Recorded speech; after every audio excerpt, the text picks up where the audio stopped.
I'm Joe Halco, Director of Community Relations for Northwestern Counseling and Support Services, and welcome to another episode of NCSS Here for You. Since 1958, Northwestern Counseling and Support Services has been providing access to high-quality services which promote healthy living and emotional well-being to the residents of Franklin and Grand Isle counties. Over the years, as the needs of the community have changed, so too have the programs and services that we make available to assist children, adolescents, adults, families, and seniors. We take our role in the community seriously and strive to promote a continuum of the highest quality services to meet the needs of individuals who at any point are struggling and seek assistance. This month's episode is titled NCSS Adolescent Substance Treatment Services. Substance use continues to plague many of the youths in our community.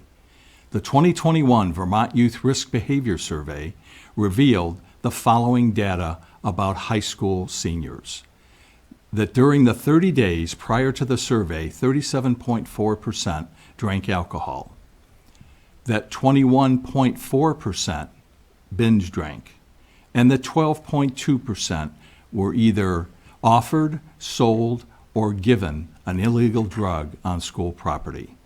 And 7% took prescription pain medications without a doctor's prescription or differently than how the doctor told them to use it. What you may not know or realize is that NCSS stands ready to assist as the drug and alcohol treatment provider for Franklin County for youth ages 12 to 22. To discuss NCSS Adolescent Drug and Alcohol Treatment Services in more detail, I'm pleased to introduce this month's guest, and that's Ron Stankevich, who is a family assessment specialist in the Children's Division. Ron, welcome to the program. Thank you, Joe. Glad to be here. So this is interesting because, as I mentioned in the opening, there are so many people who don't realize that NCSS does provide these services for youth. I think it's critically important that they gain a greater understanding, and it's great to have you here this month. So let's start with what does NCSS Adolescent Substance Treatment Services encompass? Initially, Joe, we are considered a preferred provider for the state of Vermont, and we are Franklin and Grand Isle's designated mental health agency for Franklin and Grand Isle counties. And we serve individuals from ages 12 to 22. We're also very fortunate in this county to also have the Howard Center, which is very unusual. Typically, there's a one designated mental health agency, which would be us. And the Howard Center really helps to support clients that our age group does not, or that our services do not cover. The adult, Right, they cover anywhere from 18 years old through adult. And also, too, I'm a little less knowledgeable on this, but I do know that the Vermont Department of Health has a few designated employees whose sole work for treatment and recovery of older United States citizens, older Vermonters, who, due to isolation and age, are often less times willing to reach out. And I know we're here simply to talk about our adolescent services, but I feel very fortunate not only to work for NCSS, but to live in a state where post-COVID and the opioid epidemic is still alive and well. And when you look at substance use, it's often co-occurring with mental health.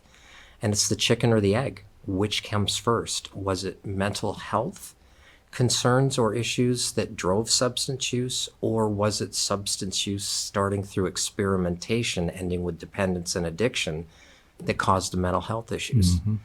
And what our adolescent services team does extremely well, it's about who are you and what is going on, and more importantly, let me learn about you so that we can provide the most appropriate and effective treatment modalities to support folks and their families going forward. And I think what's interesting about what you're saying, too, is that people have to realize, each case is independent and separate. There are no two that are absolutely alike because of life circumstances. I mean, you can categorize certain things. Yeah, sure. But what is effective or causing certain decisions for one individual, you're absolutely right. It's a completely different circumstance for someone else. Yeah. Yeah. So what does someone need to do to get into the program? Well, it can start with a self-referral, but given the age group that we work with and, the intellectual development that is age appropriate, I think it's less likely that an adolescent is going to self-refer. Referrals can come, obviously, through a self-referral. They can be referred by family members. They can be referred by any of the schools that we serve, as well as mandated through agencies such as the Department of Children and Families. It can be court mandated. It can be emergency services, i.e. police mandated.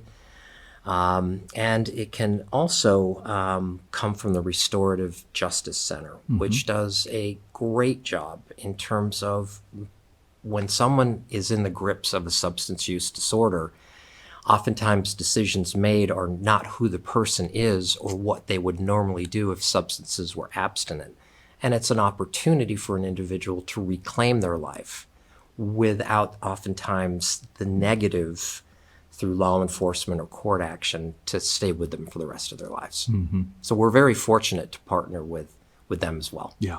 Yeah. And that is, you're so right. There are so many ways that someone can get referred into the services. So then what happens during the information gathering process?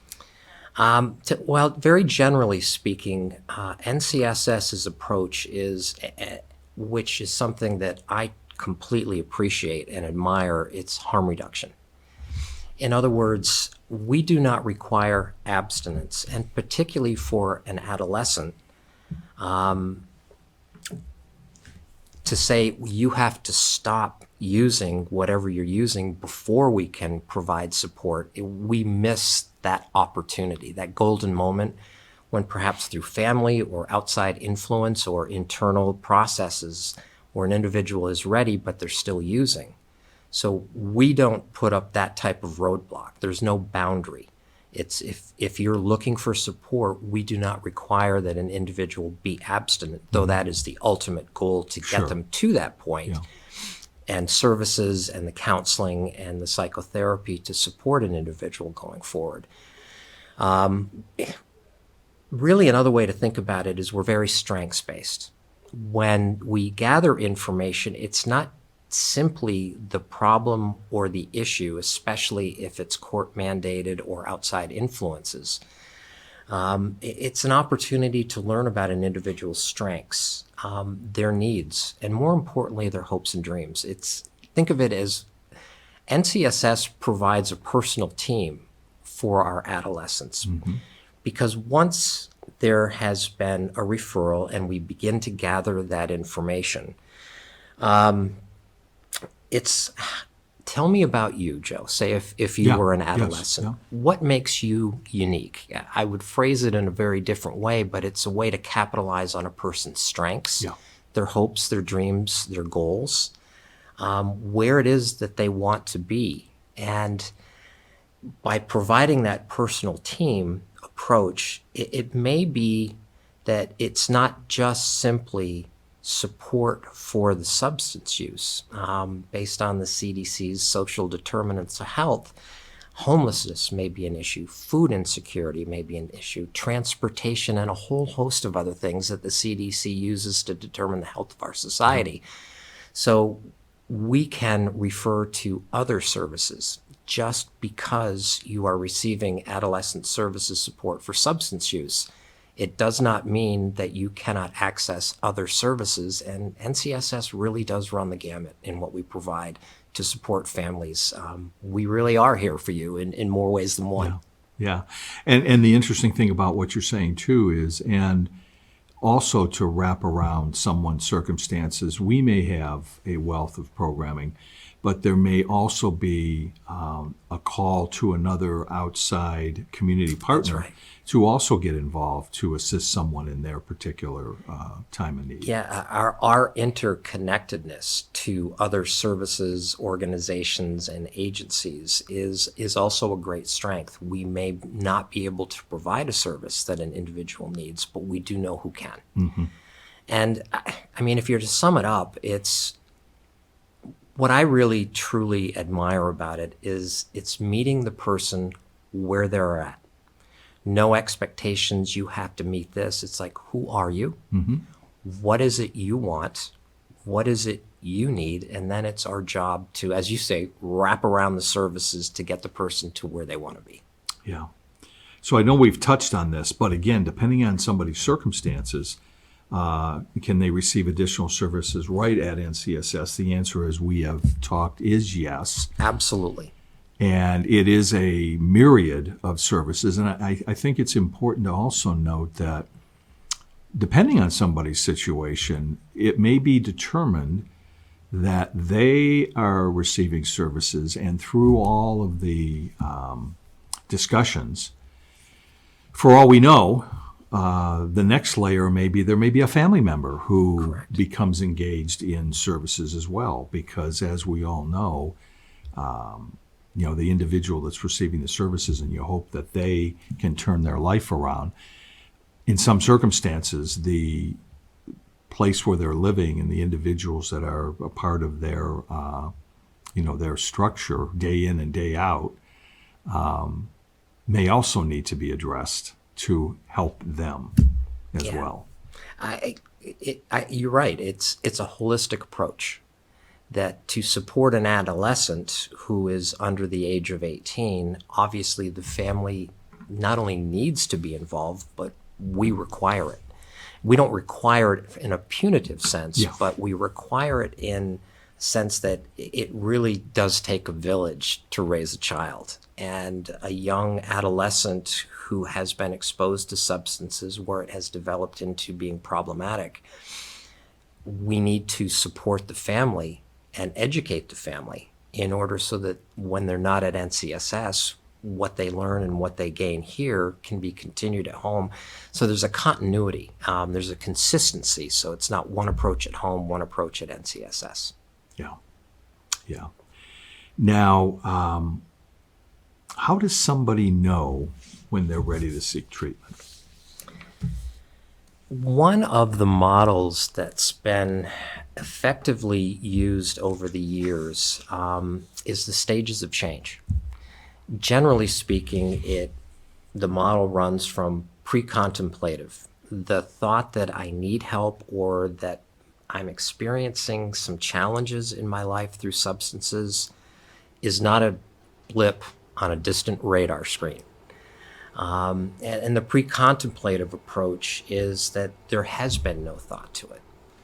Contemplative is there's obviously some distress, there's some concern, but there's been no action, there's been no decision. And I like to describe the contemplative as a person exploring their options in terms of what's out there based on what I think I might do, but I'm not sure yet. And that's an important distinction, contemplative versus pre. The individual, the light bulb is perhaps starting to receive some power. Mm-hmm. And as an individual begins to realize that they have options, there's a planning process. And the planning process may involve other mental health professionals, substance use counselors, family members, friends, anyone who is intricately connected to the youth.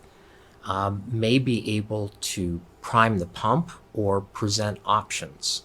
And I know we'll talk a little bit about stigma a little bit later on if we have time, but that contemplative stage may very well lead to all right, I need to do something about this. And with support and advice, you literally set the start date. Mm-hmm. And the stages of change can be used for anyone who's thinking about a nutritional change or a physical health, such I'm going to get in better shape, eat better, address weight.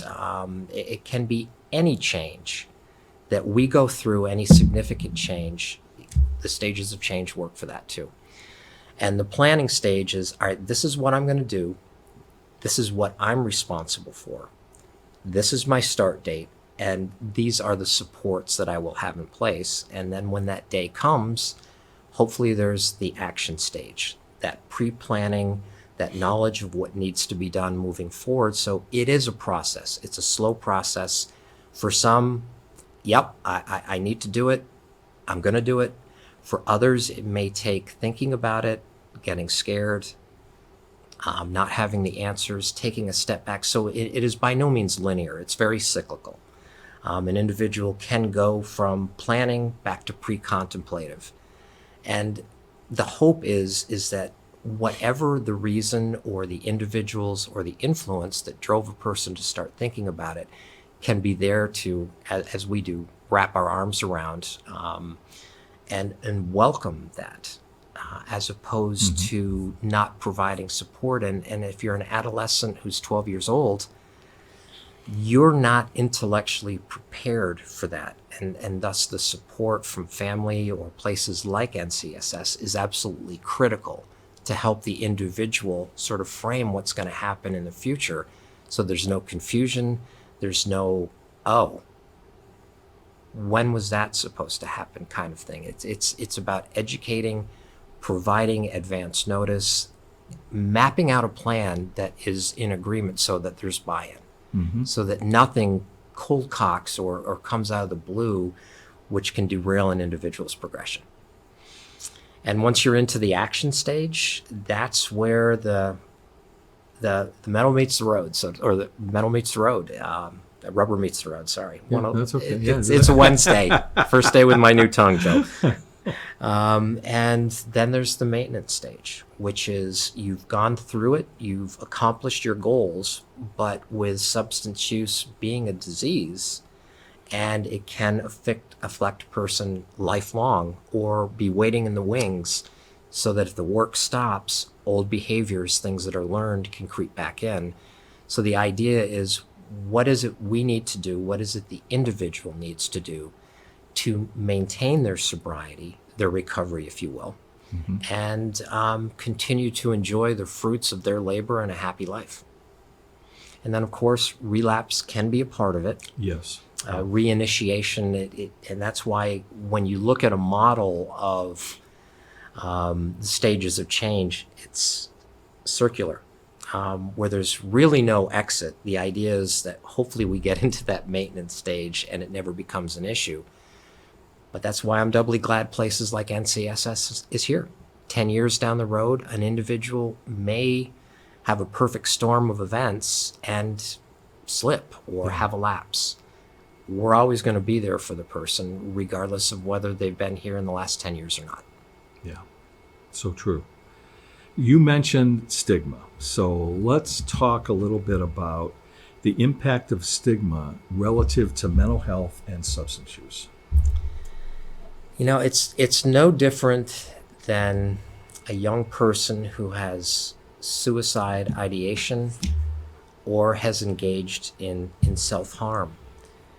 It's absolutely critical that any family member or friend who is affiliated with that child really takes a moment, even in the heat of perhaps, say, exasperation, fear, and fear can grip individuals, and our core base emotions come out.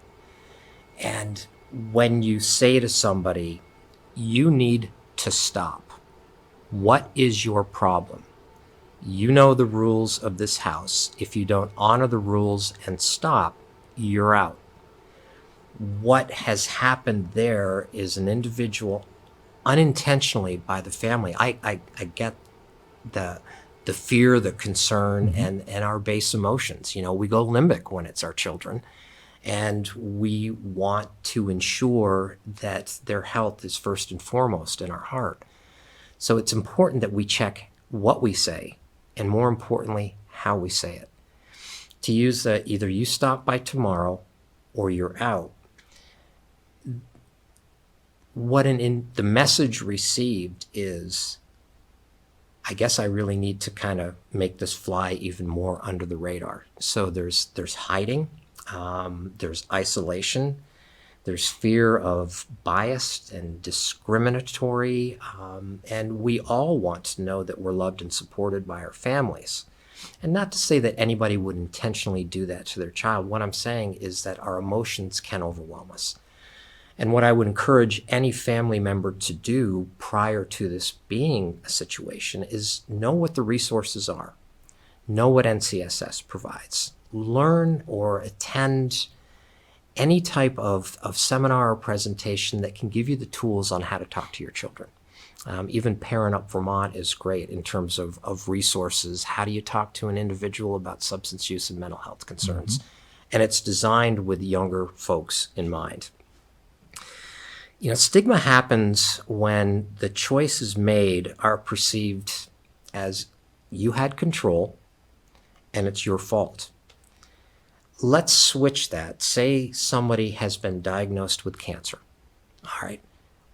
What determines stigma versus compassion? Well, it's that they had absolutely no control over this. They didn't choose this. And an individual who is going through chemo or any of the other treatment modalities, we hear of the meal trains. We hear of, communities wrapping around that person. And when a person is diagnosed being cancer-free, the bell is rung. They're treated as the remarkable survivor that they are. That is a physical health condition. Mm-hmm. Substance use, anyone who develops a tolerance, a dependence, or a full-blown addiction. No one wakes up at 6 a.m. and says, I think today is a really good day for me to drink all day long.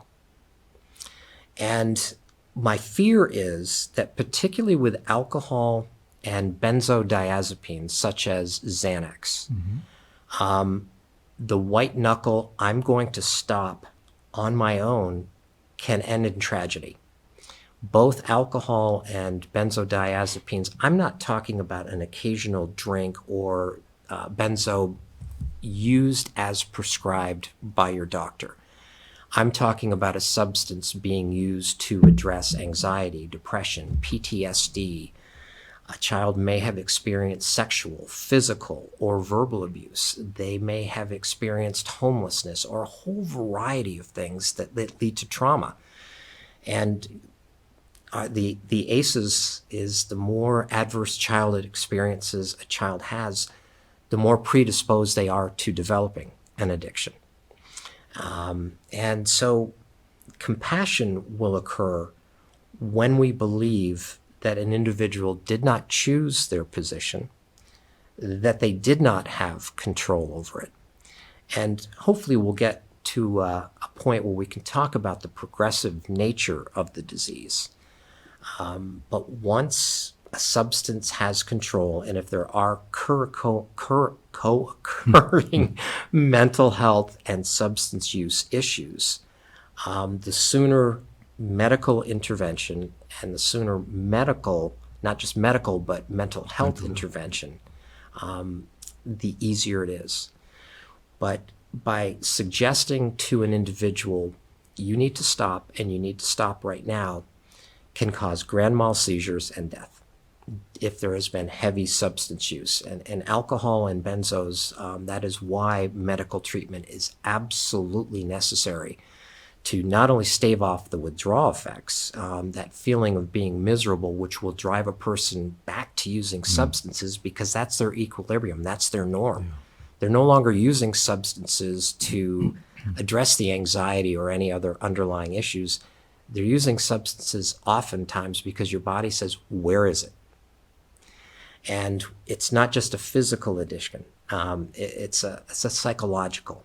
It can be also a social addiction. And when you wrap around our body and our mind working together because the new equilibrium is based on substances, and if they are suddenly removed, the withdrawal symptoms are enough to prevent a person from trying again. But as I mentioned earlier, it can be a fatality. A grand mal seizure can lead to significant mental health and long-term physical conditions, but it can also result in death. Okay, Ron, I know that you've talked about your story and your journey, and I think it would be, if you're willing, ideal for the viewers to hear about your journey to recovery and what it's taken.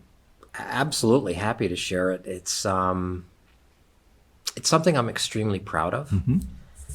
It has led to my being able to have a life of my dreams. Not to say that I don't have my own issues and things that hijack you and jump out of the corner, but my program of recovery is one that is strong enough where now I can handle life on life's terms without any crutches, as most people would say that. And it's not one of those stories that, oh my God, how did he overcome that? It's, growing up, I didn't actually experiment with alcohol until I was a senior in high school. In college, sure, there were parties to go to or my fraternity, but I was also a two-sport athlete in college. And even after college, there were some friends who were still living on the semester schedule. It was never really an issue. It manifested itself much later in life. What would be a casual drink or two. The only way I can really effectively describe this, Joe, it was like a switch went off. And I said, I think earlier on, no one wakes up at 6 in the morning thinking today's a good day to drink at 6. That is exactly what happened to me. In a very short period of time, a drink or two became 10 or 12. And quite honestly, I became a 24/7 drinker. The minute I woke up, that was my first thought. Before I tried to sleep, that was my last thought. If I woke up going through withdrawals or sweats, that was my first thought. So my life was completely ruled by substances. I knew I had an issue. I tried many times to stop, but the withdrawal aspect of it became too hard to manage on my own. And I had no idea that stopping your drinking could lead to a grand mal seizure.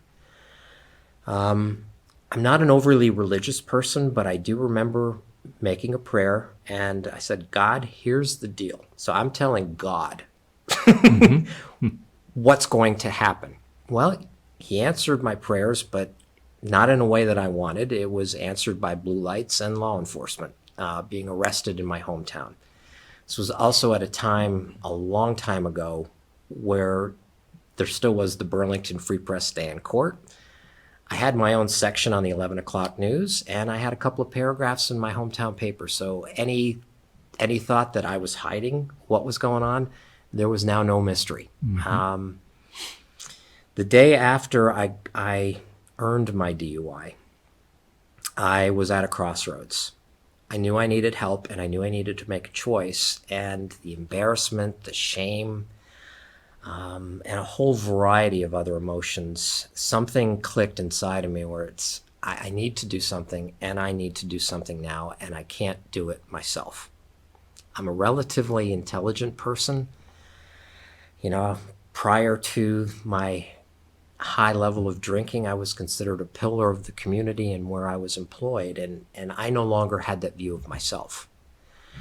But I was extremely fortunate, and I am eternally grateful because I believe that my long-term recovery was made possible by the people in my life who were not fair weather friends, who didn't pull the, I can't be around you because you're a bad person, but more of what can I do to help? And also some of the friends had direct connections to substance use providers, and I entered treatment. I entered residential treatment. Following that, the entire next year, I had a plan that really basically consumed all of my free time because I had to learn how to live on life's terms without the benefit of alcohol. And the first year for me, it was working with an LADC, a licensed clinical drug counselor. It was diving into AA and changing a lot of patterns, from even addressing things from how I eat and when I ate to physical exercise to avoiding and purposely having exit strategies if I did end up at a party where people were drinking. I had a sponsor and we had an emergency plan that, I would text him and he would call me and pretend to be someone else.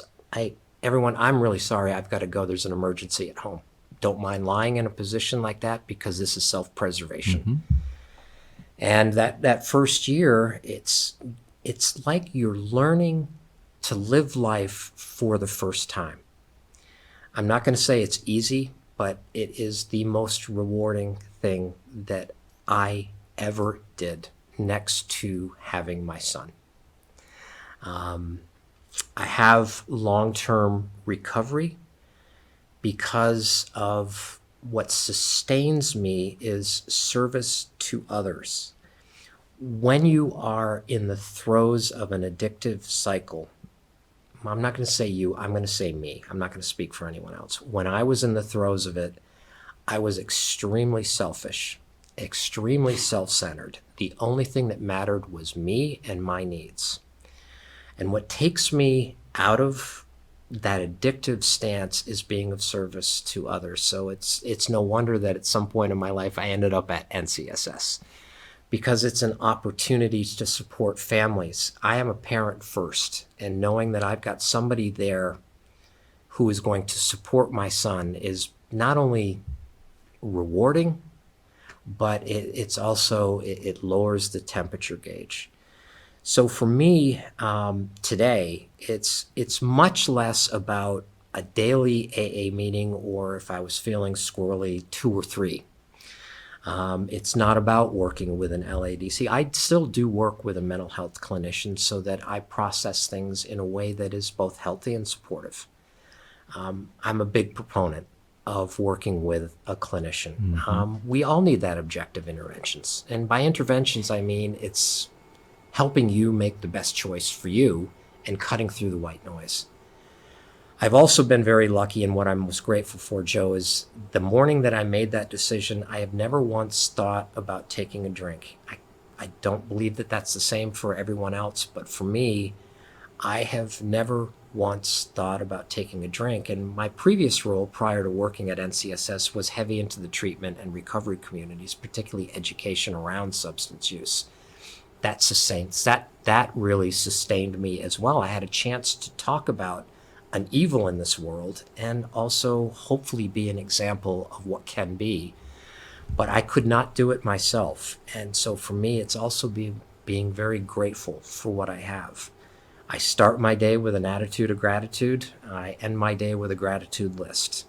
And if things are still kind of working its way through, I know that those things I need to address in order to be able to maintain a life that I'm not willing to trade or compromise ever again. Thank you for sharing that. I have always said it is so much more important to hear from individuals that have gone through something as opposed to, now, as you say, in your case, a lot of speaking to groups, training. That is terrific because you come from a place of knowing because you've been there.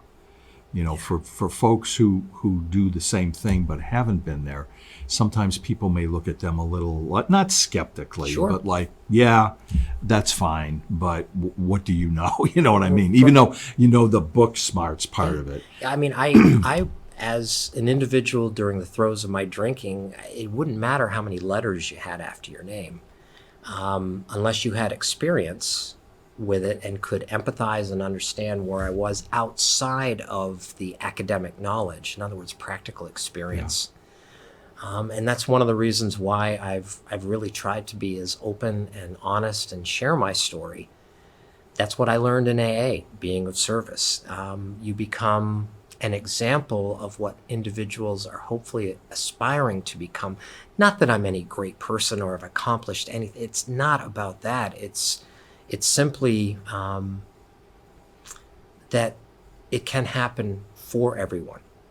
And particularly in my role in family assessment, where mental health and substance use is often co-occurring, I can at least hopefully be an example of a human being, not just somebody that you're turning to for support, but an example or maybe a beacon of hope that, wow, it is possible. It's not to say that there's any guarantee I could wake up tomorrow morning and drink. That's why a program of recovery, that maintenance stage of the stages of change, is so important. Because recovery, like substance use, is progressive. That first year is hard. It definitely is. You have to change how you think, how you act, how you feel, and what you do.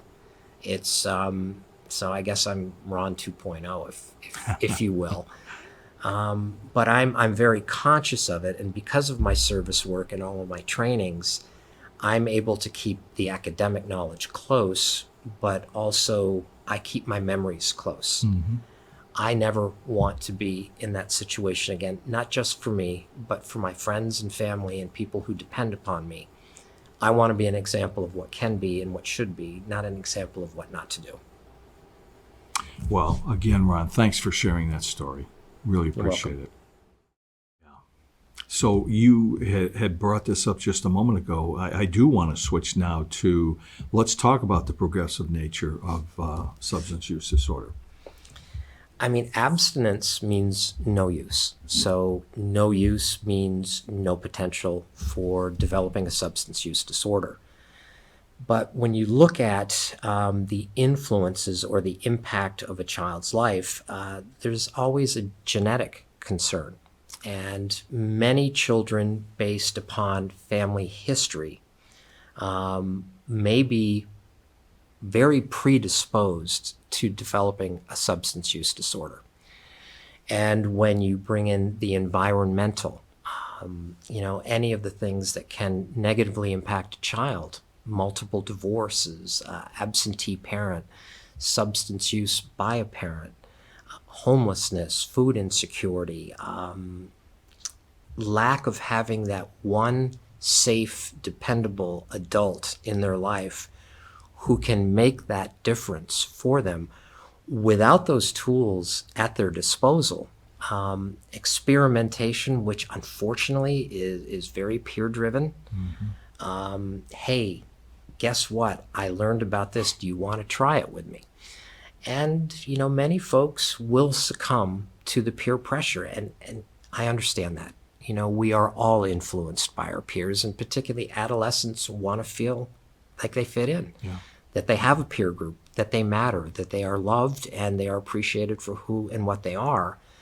And sometimes an adolescent will not obviously have the mental wherewithal to realize that this could lead to a problem.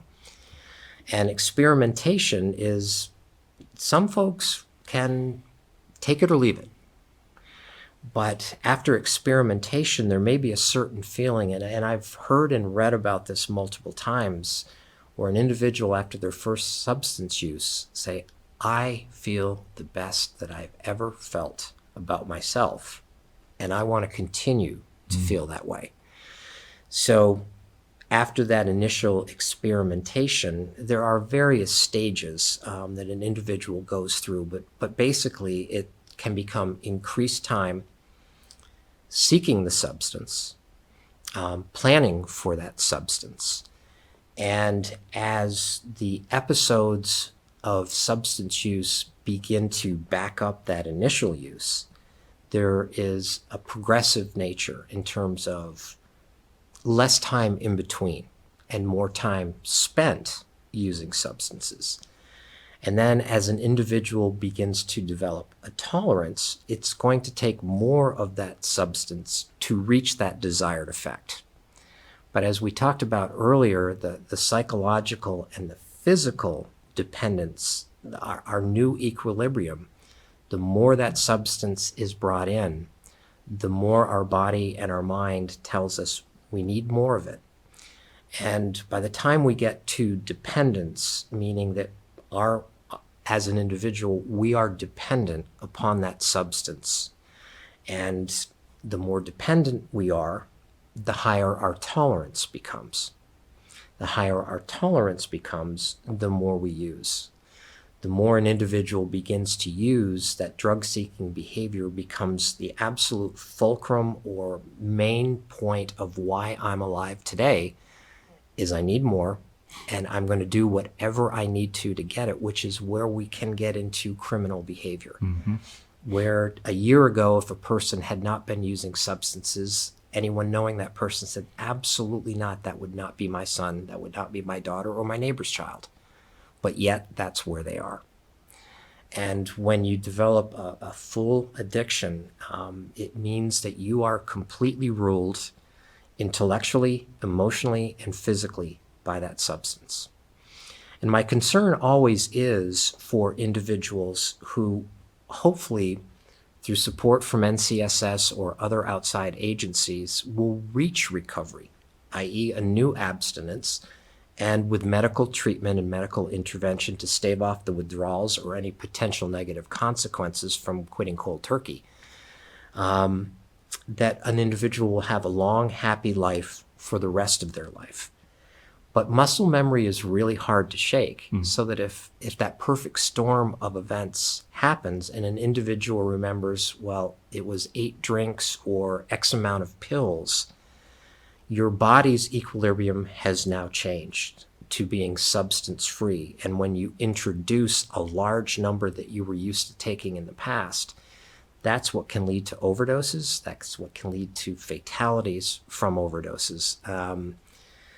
And that's always my fear, that an individual who does reach the maintenance stage says, I got this. I don't need to do any of these other things because I don't want to drink, I don't want to use. But we always have to prepare, just like we have a physical every year. We go to the dentist every year. Yeah. The idea is maintenance to prevent long-term problems. Fascinating things. Ron, I really want to thank you for being here this month. This has been great, and certainly we hope we can help more youth in our community. So, again, I want to thank my guest, Ron Stankevich, for being on the show today and sharing his insights on the NCSS Adolescent Drug and Alcohol Treatment Services. I also want to thank you, the viewer, for spending time with us again this month. You can learn more about NCSS and all of our programs and services by logging on to ncssinc.org. I'm Joe Halco, and I'll be back next month with another episode of NCSS Here for You.